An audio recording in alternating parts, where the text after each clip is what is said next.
I'm curious and I'm interested in many different things. The voice of the people around me has always been really important to me. My battery is charged in a different way. I'm starved of silence. It has been natural for me to work with contemporary music as well, because I myself was composing. It's really kind of the air we breathe. We need it.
So for the very first time at the Dirijorul Enescu Festival, but not for the very first time in Romania. We can start with your Romanian history.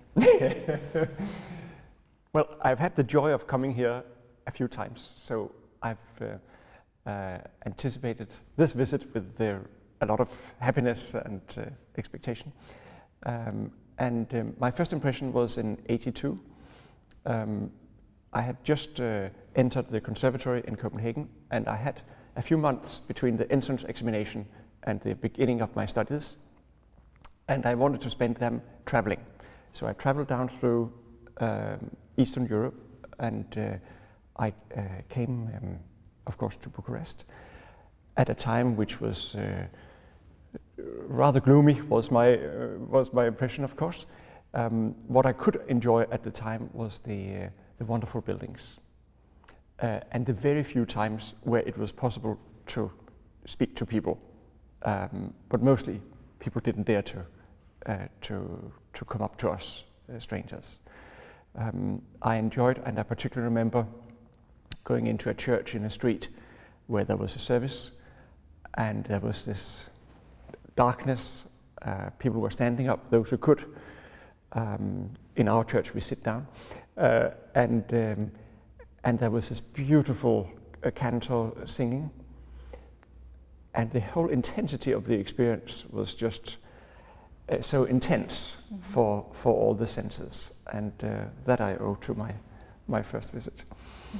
The second visit, I was invited to the Bucharest Philharmonic and the Brașov Philharmonic, and both places enjoyed the wonderful musicianship in the orchestras. I enjoyed the very warm spirit of the people around the orchestras. I stayed privately in Brașov with a woman, and though we couldn't communicate in any language at all, it was a very warm experience for me. Music, it was the only language. Not even music, I think. Or the gestures, maybe. Yes, yes. And then the conductor of the orchestra, Maestro Ionescu Calaț, yes, took me around in the area, and I saw beautiful villages, like a journey in time for me to see these still alive. So I was very grateful for that. And then here in Bucharest, members of the orchestra would show me around, and I remember going to the museum of the houses from all over Romania, the village museum, which was fantastic. So then what I enjoyed very much about the concerts was the way of listening. And I have still in me the kind of intensity of feeling that music is very important. And it isn't just for kind of a night out. It's really kind of the air we breathe. We need it. And when we had the concerts here in Athenaeum, we played William Tell Overture, Rossini. Mm-hmm. And I've yet to find my way here backstage, but I remember at the time it was quite a walk backstage, and I went in a few times to acknowledge the applause, and then I came all the way out to my room, quite far away, and a bit later a man came in and said, "Please come back," and they were still applauding. So I thought, wow, music is very important here. That is wonderful.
You love and you like to promote the contemporary music. Now I saw that in our program is a classical one. You have Mozart and Beethoven. Yes. How can you put in balance contemporary music and classical music? Yeah, I think I'm curious and I'm interested in many different things. Throughout my life with music, it has been natural for me to work with contemporary music as well, because I myself was composing. The voice of the people around me has always been really important to me. And I think also from some experiences growing up in my country, and as a child I would often visit rehearsals and listen in on rehearsals with the orchestras.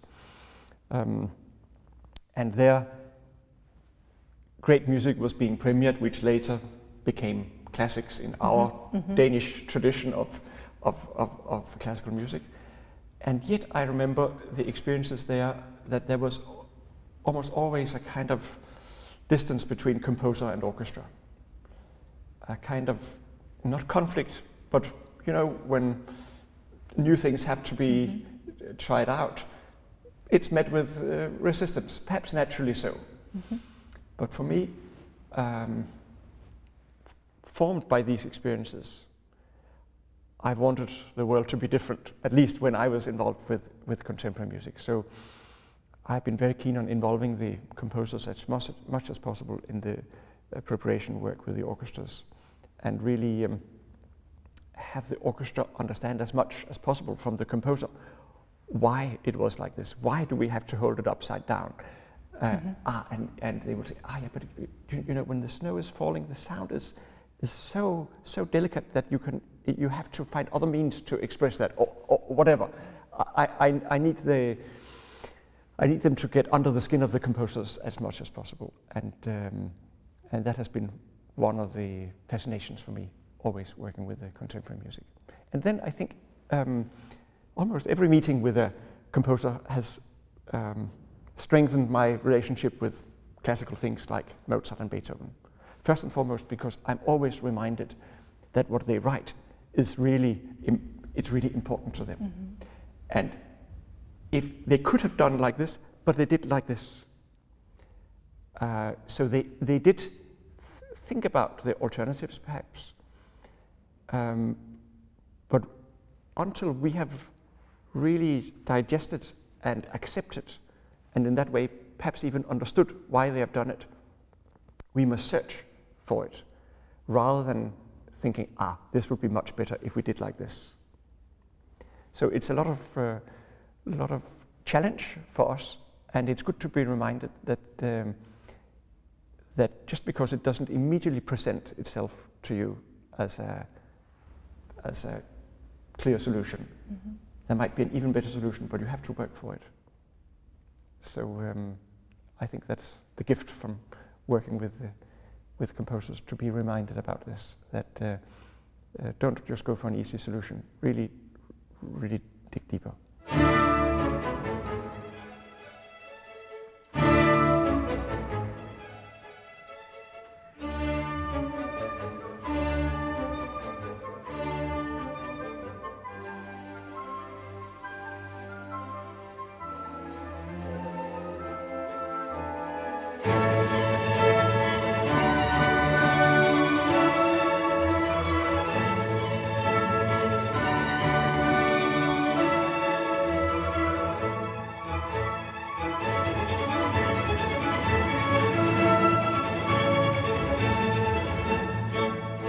The ouverture from Don Giovanni.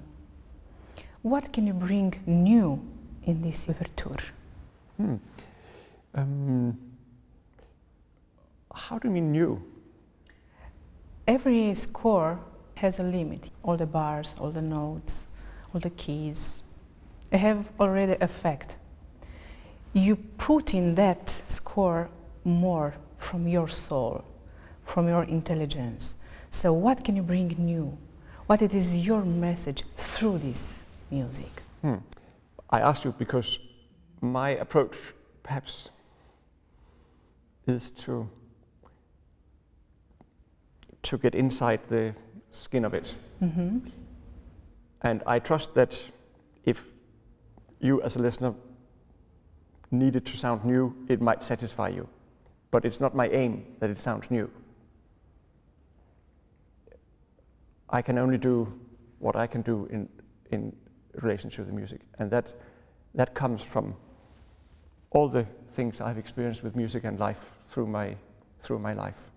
And if that's not enough, and I should think about it being new as well, I wouldn't know where to begin. I must somehow be truthful to myself and search from in that way to reach the best and do it justice as well as I can. What interests me in it is the richness of facets to Don Giovanni in it. The sweetness in the fast part of the music, the flamboyancy in much of the fast part of the music too, and then the subdued, reflective introvert and kind of darkness of soul like things you particularly find in the introduction, but also a couple of times in the fast music. Sometimes it's set out with quite some space between each other. Sometimes the contrasts are happening so fast that it's like you feel a little bit inside the person, not knowing which direction to go.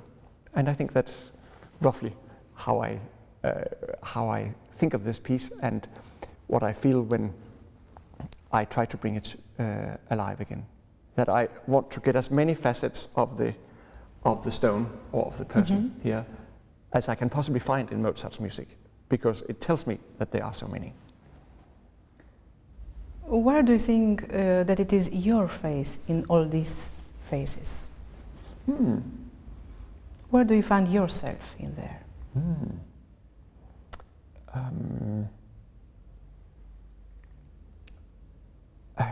I try to find myself in all of them, I think. I try to be one with every one of them.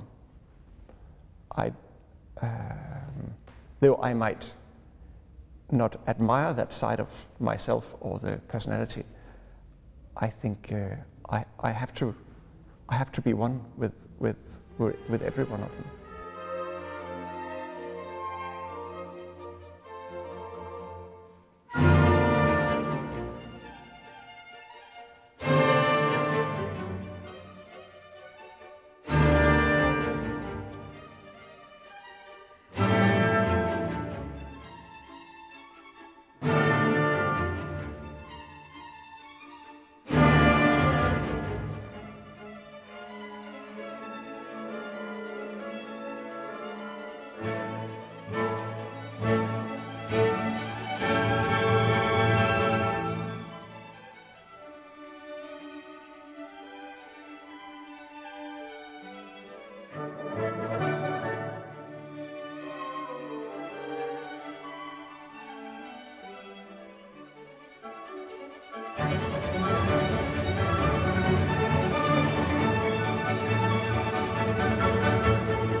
What about the collaboration with our Romanian great pianist, Dan Grigore?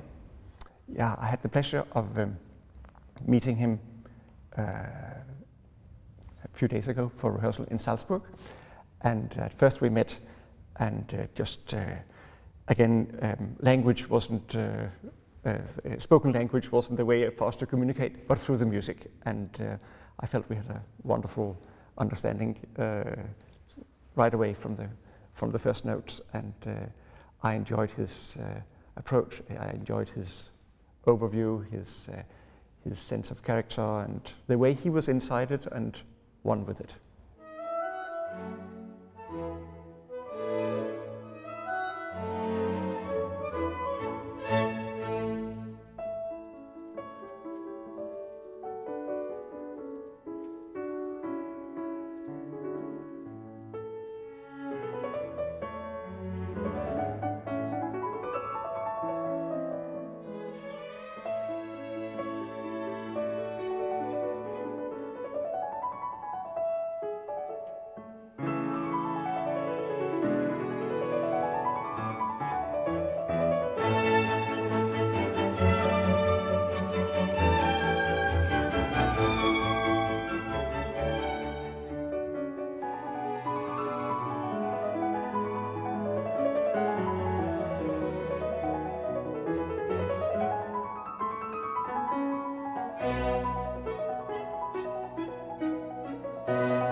Metaphorically speaking, through your hands were passing very important orchestras.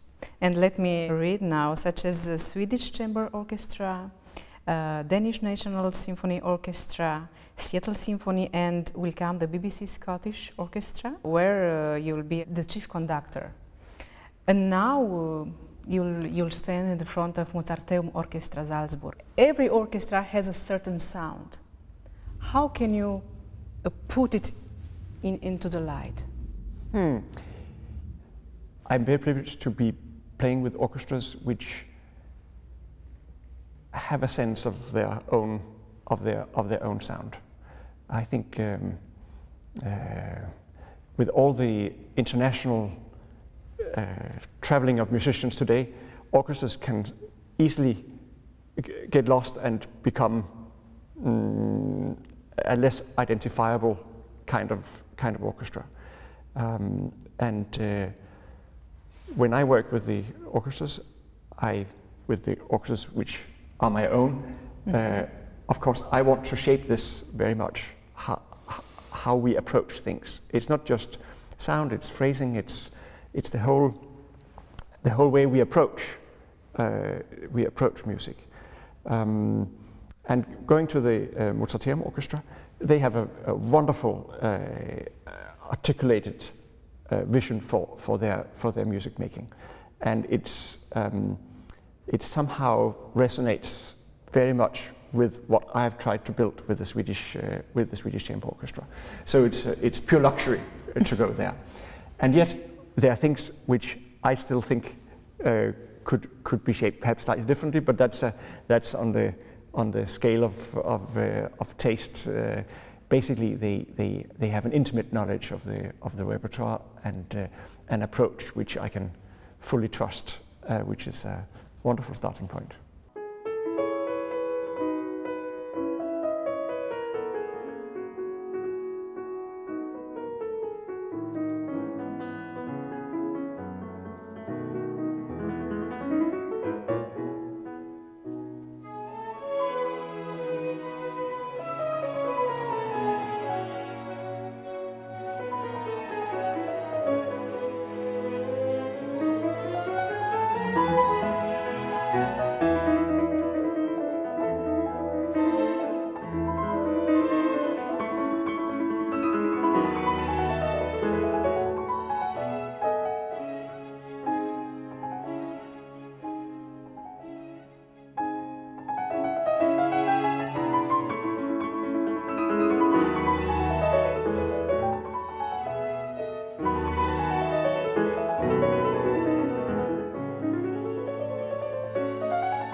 what can you tell us about our great composer George Enescu, about his music?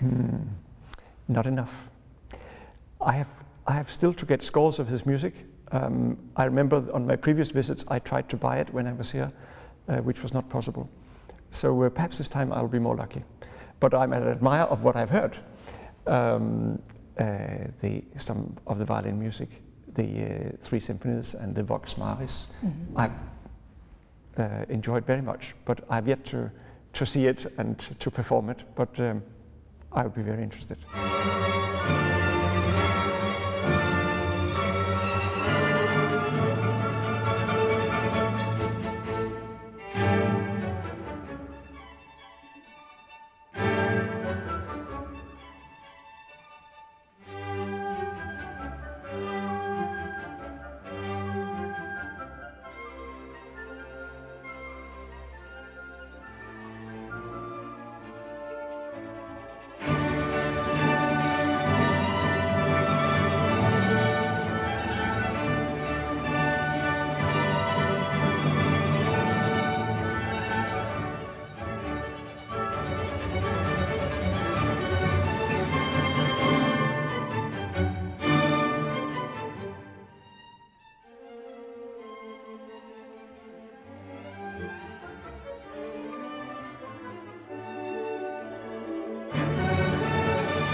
We know you as a conductor, as a brilliant mind. What do you think about critics? The critics can make you laughing or saying, it doesn't matter, I can see my way? Are important for you or are not important for you? For your career, for your life, etc.? It's hard to say something in general here because when I read something written with much knowledge, with some real insights, I think that's an inspiration for me. That's a gift. You don't always get much feedback, so sometimes that can be really valuable. On the other hand, if it's somehow if you feel that you have been less understood through the kind of lack of insight or so, it's less useful. So I don't always read what is being written, and it would be in some countries like here I would not be able to read. But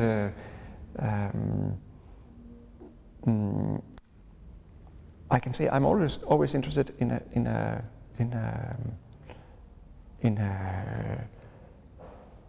meaningful discussion, even or input. I think that's very valuable. Sometimes when we have less space in the media than we used to have for classical music, at least that's how I experience it in where I normally work. It's sometimes a shame that there isn't more about the concert before it takes place, because once it's over, it's somehow too late.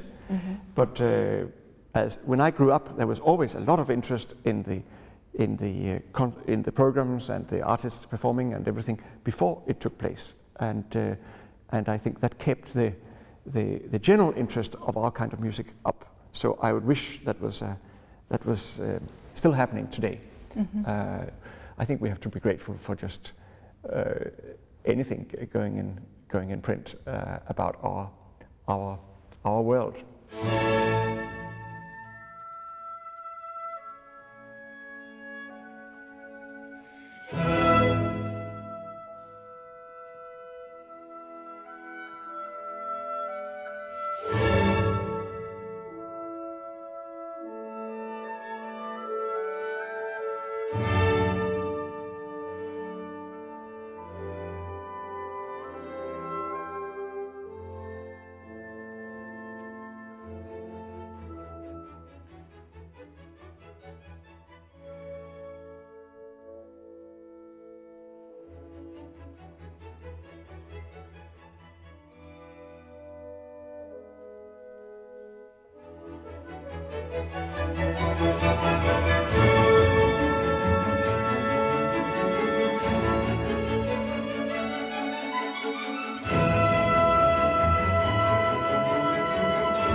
I know that you are creating some programs for children to understand music. So how are developing this kind of programs? What is the meaning of this kind of programs? What we have done, especially with the Swedish orchestra, is to involve a composer with just a normal class of students in a school, say 5th year, 6th year in the school. And members of the orchestra have been visiting, playing for them on their instruments, having them try, having them ask questions, and somehow getting them involved more in what we're doing. They've come to a rehearsal and seen how we went about things, and part of a rehearsal. And then with the composer, they have begun to compose a work for our orchestra, plus possibly themselves, singing, making noises of some kind. If some could play an instrument, yes, by all means, also that. And through the inspiration they have had from our musicians and the composer, they've actually been able to create kind of overtures to many of our programs. And I think not only is the composition part really important, that they are involved in this process and meet a composer and see how are we going to, we start with a blank piece of paper, how are we proceeding? But then the first meeting at our rehearsal with the orchestra, to be part of something as intense as that, where things happen very, very quickly. And people have an enormous concentration in the orchestra. And them not just watching us, but being part of it, they have to somehow also come alive and have that enormous sensitivity in them. I think that has been a hugely defining experience for many of the children. And then not just that, but then the performance later on. To be there on stage, to stand up for what they have done. It's their creation, so it's thanks to them, or if it's a catastrophe, it's also thanks to them. They have to carry it. And I think not only meeting the audience, but also that aspect of it is really, really important. It's not for them to become musicians, but it's for them in life to carry it along. And in very general terms, I think these experiences are even more important, perhaps, than those you will have where you can lean back quite comfortably and listen to an orchestra performing, perhaps, pieces you enjoy as a child or a teenager, but really to be hands-on and involved, really being part of it. I think that is where music has a tendency to open itself up more, and that you can then experience a kind of joy being part of something much larger than yourself, rather than just listening. And I think that's our audiences, and that is our artists. They come probably more from this part of experience.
What kind of music are you listening?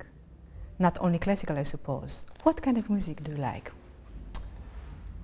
Yeah, to be perfectly honest to you, I feel I'm always in lack of silence. So,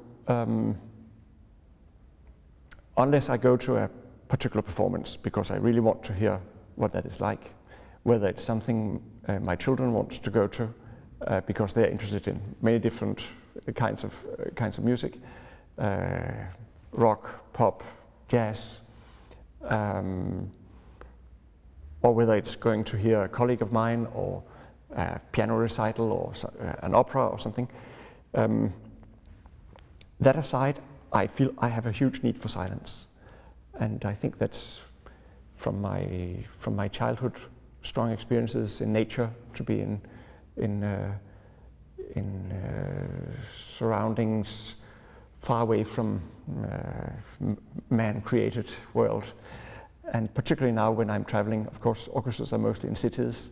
So much as I enjoy being in cities and all the great things about it, I feel always that I'm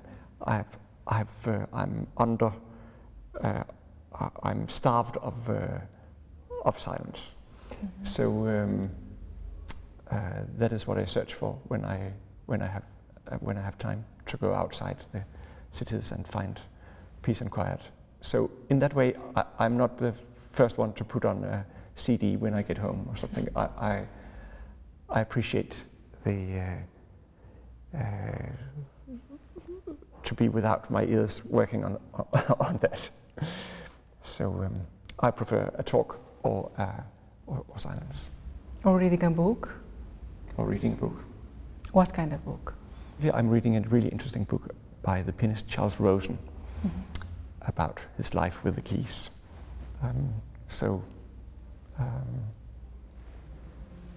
That's my world.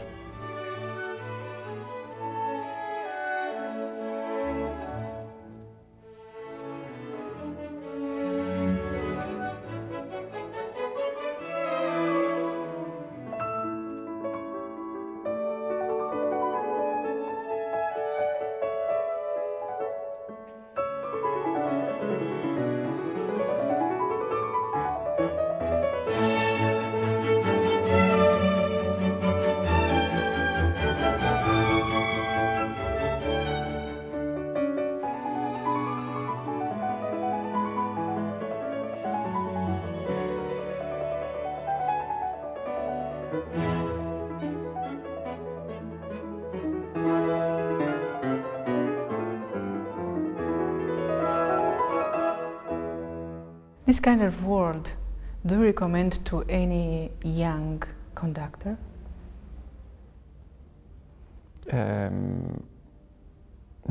Recommend?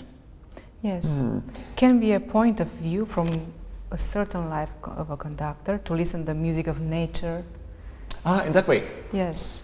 No, everybody has to do what they need to do. Perhaps you can't have enough music and you want to soak in more. Then that's your personality. I need my battery is charged in a different way. So no, absolutely not. We can make no generalizations here. But yes, I could recommend trying it if you have never tried it, because I think it's wonderful in the way that when you come back from silence, music speaks to me much stronger. So yes, I think I could recommend that. So how can you define your gift? Because being a conductor is a certain gift. So how can you define this? I think it's carried by joy and love for music, and without it, it would be impossible. So deep down, it is rooted in, I think, early experiences with music, which were so larger than life-like for me, where I felt I was being part of something of the universe through the music. That I felt a joy which I didn't know existed from listening or even playing. So that is the inside of the batteries. That is this joy and this feeling excited as a young human being about it. This is, without it, I don't think I would be doing this.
If I ask you, how is the conductor Thomas Dausgaard from your point of view, what you'll say?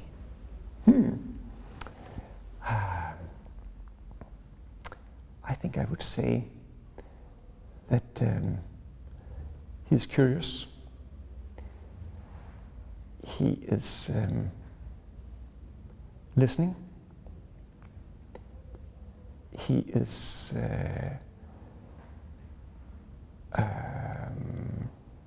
stubborn,